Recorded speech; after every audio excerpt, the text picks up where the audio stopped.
Hi everyone, welcome back to Be Rich Podcast. You guys have slowly made me go back to literally doing a full-fledged video now. I don't even know what I'm doing anymore.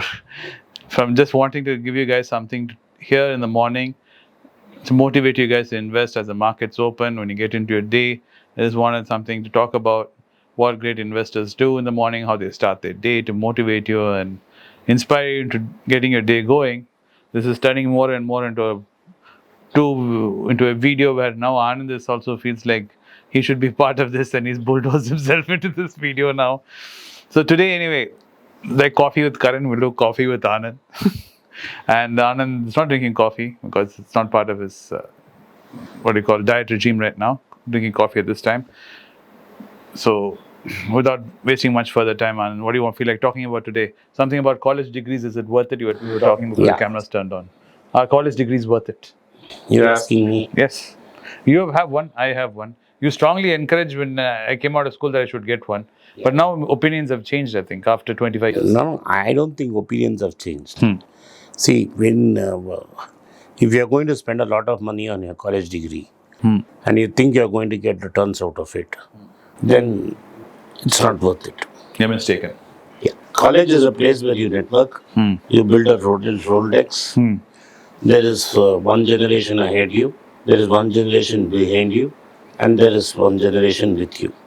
True. Some of my closest friend, Dilip, comes from my college time, though I didn't meet him in college. I met him in a computer center. Correct. But he is my closest friend. Some of my he is my closest friend. He came from college. And you build networks. In my case, I didn't, because I didn't know what was it then. But I agree. we build a lot of networks. Yes. Most of your network is either through your school or through college. I agree. So it's a place where you network. And therefore, if you're at the right college at the right time, you will build a network which will carry you all through your life. True. And in times of stress and difficulty, all you have to do is pick up the phone and talk to people. True. So that is the biggest advantage of spending 3 or 4 years in college. If you go to a good university, which I didn't, is that both of us didn't. You are taught how to think. Yes. You are taught how to think, you are taught how to write. These are both life skills. In India, unfortunately, what has happened is you want to put it back with financial returns. True. But what I learned from Warren Buffett is, especially when you're picking universities in the US, people don't pick the university. They pick the professor who's teaching in that university. Yes. So that is what faculty in that university is what is paramount. It's not, they don't care about the college. Yes. They worry about who's the guy teaching me the physics. Yes. Like Feynman. Who's teaching me, like Ben Graham. They pick the teachers, which we were not taught this. Because I don't know Indian faculty like this. There is no faculty like that in India because people pick courses. In fact, when yesterday a kid came and she's preparing for IIT and she wants to do computer science in life, I told her it's a lottery because 1 million kids are going to write. Correct. On that day, what is your frame of mind will decide you few percentage points here and there. Yes. And unless you get into the top 200, you're not going to go to the IITs. The good IITs. Today there are 25 IITs. Correct. I'm talking about the 4 IITs. And there is no clue of finding out which professor is good there, which professor is... But how did this IIT become such a brand? Because of the faculty, or was it because... No, the IIT is not a brand because of the faculty. IIT is a brand because it's so competitive. Only the best of the very best kids go there. So the IIT is famous for its undergrad program. Its postgrad program is very normal. Nothing much to write home about. The best postgrad programs in India for science are the Indian Institute of Science, or what is known as the Tata Institute of Science. And now during Manmohan Singh's time, he started ISER.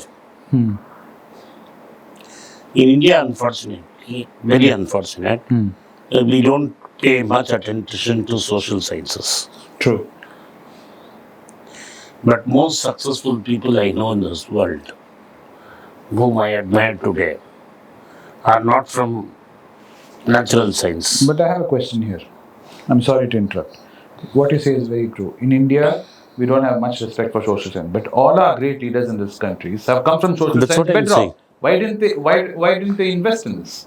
Because at the time when there was, India has two highly educated prime ministers. In which subject? Both were natural science, both were social sciences. Correct. One was an outstanding lawyer Yes. and an outstanding writer. Yes. And the other was, of course, a brilliant economist. Correct. With both these guys, the old man initially thought we were a superstitious country and we needed to put science up front because he wanted terms of disease, agriculture, dams, Yes. industry. He wanted to rapidly industrialize India. Makes sense. And because he wanted to rapidly industrialize India, what he called the temples of modern India. He wanted to build temples of modern India, which he did. Yes, he did. And those temples of modern India needed engineers. Very true. So he tied up with each IIT was tied up with one country. So that it started with IIT Kharagpur, Delhi, Bombay, and Chennai, Madras. These were all tied up with one partner country which gave the support. So we didn't have it. He went and got back support. He also pushed philanthropists to start engineering colleges. Yes, like Birla. Like Birlas. And then he pushed in Tamil Nadu the J.R. Damodaran to start TSG College. And then he pushed Aragappa to start the Aragappa University.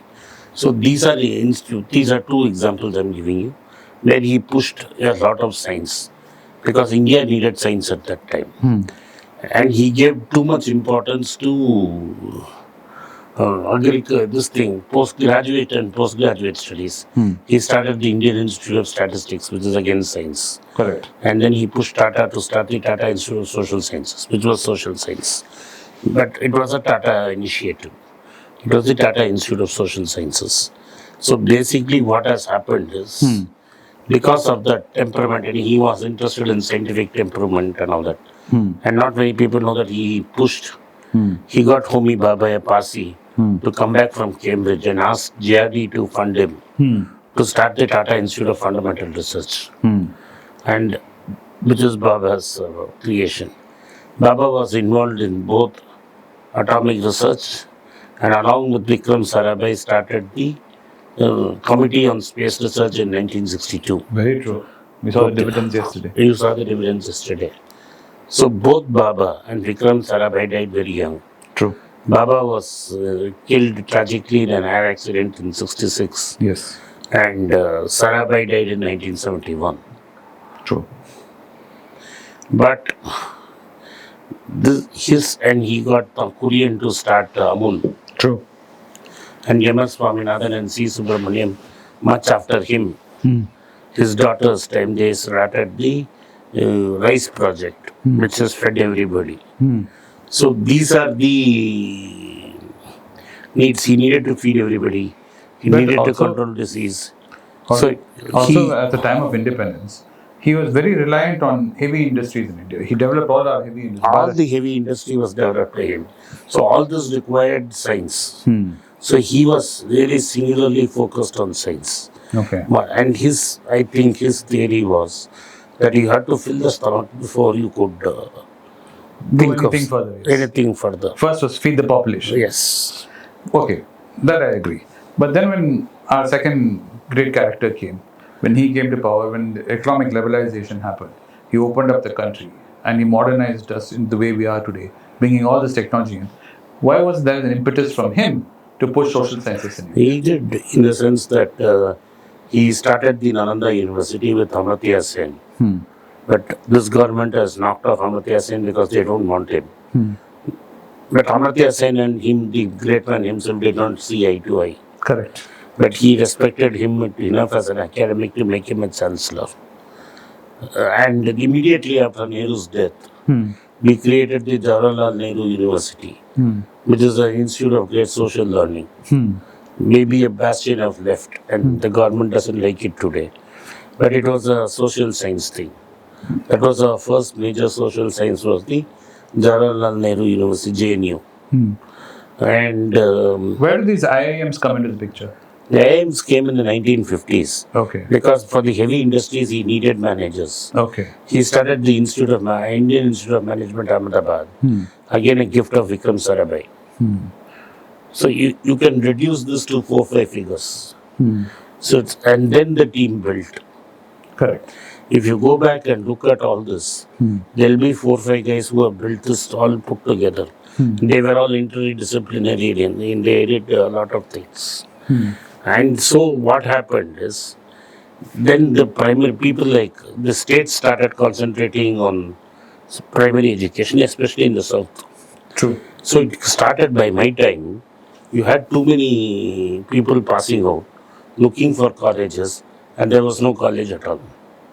Correct. Okay, this was a period from late 1970s to mid 80s. That whole Mandal Commission case. Yeah, so forget the politics.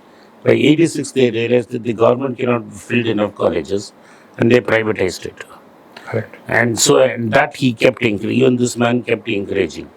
So the one man was asked once, and I have asked him once when I met him, that you allowed so many institutes to open without checking quality. So he said, the markets will decide the quality. Spoken like a true economist. So he said, if you open 500 institutes, I give license to everybody. Students will not, and then students have a choice to go to any university that they want. And if the university is not good and is not giving them value, they will not go there. And the university, and then he was right, the university colleges started shutting down. True. So people will want to go to only quality institutes. True. And therefore, after that, we had 3 or 4 universities which are now concentrated only on liberal science, liberal arts. That is where my niece went. To Jindal, to Flame University, to Ashoka, and now Kriya. There are 4 or 5 universities which talk of liberal arts. But again and again, I tell you, the people, I know a lot of people in IIM. I had a great respect for IIT and IIM. I found my idea in life is that unless you are constantly upgrading yourself and you constantly read every day, there is no way you are going to catch up. So I started by the time I didn't go to IIM. So by the time I was in my mid-20s, I was constantly matching up with my career with people who had done IIMs, and I started to beat them. By the time I was in my mid-30s and early 40s, I was able to outclass them in most fields. True. And by the time I am now at the verge of my retirement, I can say that I have outclassed most IIMs whom I met. Of course, there are the odd exceptions like Rajan, Very true. whom I cannot catch up with. True. But can we say 9 out of 10 I have managed to beat? Okay. So that is because of the only thing that this was taught to me by my parents and my grandparents, that you have to constantly read. Very true. If you are not on the ball with it, if you don't read every day, and now Buffett has reinforced it. Yes. If I don't read about 50 to 100 pages every day, there is no way I'm going to stay relevant. Yes. And if 150 pages a day is compulsory, and then you do it, it starts to compound over a period of time, and nobody can catch up with you. Nothing compounds like knowledge. Nothing compounds like knowledge. We always talk about compounding. So knowledge is not given in the university. No. University gives you a primer. And the quality of college I went to, or you went to, and the quality of college that Shashwat goes to are completely different. Oceans apart, yes. Oceans apart. I agree. Though he doesn't think so. But I can see. Yes, every child feels like that. No, I can see the amount of exposure he gets. True. I never had that because I grew up, you just got out. At that time, India became liberal. I was in pre-liberal India. Yes. You couldn't access the books. No. You couldn't even get the books in. No. And in your time, we just figured out how to get the books. Yes, but unfortunately, we were still very backward in our faculty and our systems. Your faculty had not got the books. No, they are. But here today, the faculty is good. Yes. The access to books is good. Access to knowledge is good. You can get the best lectures on the net free. But coming to that point, since we now have spoken in detail about what is the use of college now, so what is the use of a good teacher now? What makes a good faculty, a good teacher? What would you say is the most important thing you should take from your teacher, take away for a student from a teacher? I would go back and say, like Gates, the best teacher I never had was Feynman. I wish I had a teacher like Feynman.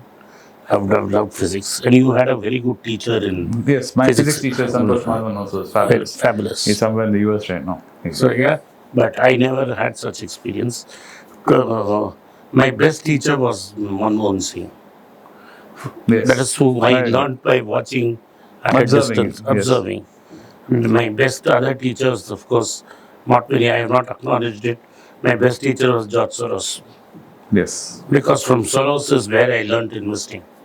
So I keep quoting Buffett, I keep quoting Munger. But for Soros, you've always told me this, yes. You've always told me that. The most important book is Soros's book. Yeah. The most important person in my life, apart from Manmohan Singh, has been George Soros. That's true. Because with Soros is when I learned clearly what is investing, clearly what is macroeconomics, and that led me to a lot of other. Buffett keeps on saying it's very simple, it's very simple, it's very easy, it's not. No, it's true. Soros told me how tough it is. And then Soros gave you the basics of whom to look at. True. And then you have to keep building backwards. So my two most important influences have been Manmohan Singh and George Soros. I'd say a bit of a father also. No, my parents, of course. Yes. Your grandfather. My mother, of course, most important. My father had no patience, and I was a big disappointment to him because he was. The truth is, I was. No, that's arguable. And that's your opinion. See, you got to take my view, okay? I saw both sides. He thought he was motivating you, man. Not motivating. Yeah, I didn't in his lifetime. I didn't stand up to his. You did. Unfortunately, he didn't verbalize it enough to you. He didn't verbalize it to all of us. In academically, I'm meaning. I didn't meet his exalted standards. It was very good. But he was a genius, okay? We can't compare that. Yeah. So I tell all my boys this. You cannot do what Anand does. He takes a piece of paper and he does this and he knows all the numbers inside out. I cannot take a piece of paper and do this. I won't remember anything. But so apart from that, my parents, of course, and both my grandfathers, of course. Yes. But this is family. But outside family has been Manmohan Singh and Soros. So what would be your key message to all our young viewers and young parents in terms of college? Let's say they're coming up for college now. What would you advise them? Which way would you think they should? They have a future now. Because engineering was it when we were young. Most of us, that's because my father was a successful engineer and my uncle was a successful engineer. Yes. But looking back at this, you should pursue what comes to you naturally, not what you like. Well said. I liked engineering, I liked science, but it didn't come to me naturally. Very true. I would have made, like my father kept on reminding me, I would have made a great finance guy, I would have made a great lawyer, I would have made a good journalist. But because my examples of success were in science, I chose science. True. Right. So, what comes to you is what you should pick and not what you like. True. Very true. All of us have skills, and the day when you start to like your skills is when you succeed. That's very true. And becoming rich has got nothing to do with your career options. No. That we have proven to you guys. That's investing and becoming rich. But what you do as your vocation can be anything of your choice. Anything of your choice. But everybody has natural skills. The day you like your natural skills, when your skills meets your profession, is when you become a very successful person. And you become a very happy person. Like I showed in the other podcast, which was showing even an auto driver who just puts 500 rupees a month within retirement age of 50, 55 can retire with a handsome nest egg. So keep that in mind when you're thinking about career, that you don't pick a career and box yourself in just thinking, I want to make money, I want to become rich, so I want to do this job. It doesn't work like that. You must love what you do. And me and Anand are prime examples of this. We did many, many things, and now we're sitting here doing something which we absolutely love doing, which is sitting and talking to you guys. Anything else you want to add, Anand? In this raw conversation we've been having. And when anything you learn, you should learn by the Feynman technique. Yep. If you think you have learned something, you should be able to explain to a 5-year-old child. And the 5-year-old child should understand it. Very true. If you cannot make a 5-year-old child understand a concept, it means you have not learned it. Very true. Anyway, thank you for joining in our maiden voyage in this raw conversation, Coffee with Anand. I hope you guys found this informative and entertaining as always. And I'll see you in the next one soon. Bye then. Bye.